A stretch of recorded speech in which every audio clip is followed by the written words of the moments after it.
कोपरगावात गोदावरी लागली वाहू, गोदावरीचे पाणी कोपरगावात दाखल।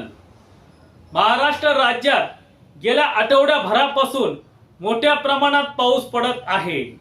राज्यातील अनेक ठिकाणी अतिवृष्टी झाली असून अनेक नद्यांना पूर देखील आलेला आहे।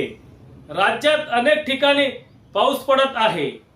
अहिल्यानगर जिल्हा आणि नाशिक जिल्ह्यात देखील मोठ्या प्रमाणात पाऊस पडत आहे। गोदावरी पाणलोट क्षेत्रामध्ये देखील मोठ्या प्रमाणात पाऊस पडत आहे।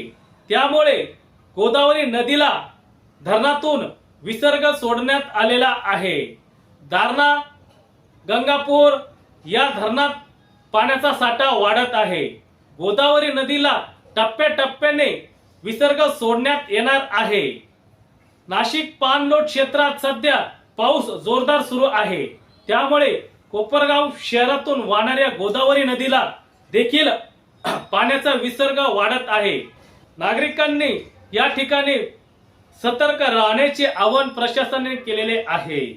गोदावरी नदीकाठच्या नागरिकांनी सावध राहावे, तसेच पाण्यासाठी येणाऱ्या नागरिकांनी नदी पात्रात उतरू नये, त्यामुळे जीवितास धोका होऊ शकतो।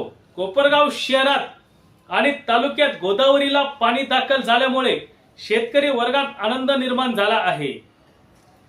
आपण बघू शकतात या व्हिडिओमध्ये, शेजारच्या व्हिडिओमध्ये आपण बघू शकतात गोदावरीचे पाणी कोपरगाव तालुक्यात दाखल झाले आहे। त्यामुळे नागरिक आणि शेतकरी वर्गात आनंद निर्माण झाला आहे। धन्यवाद। सत्य एक्सप्रेस न्यूज साठी रवींद्र जगताप।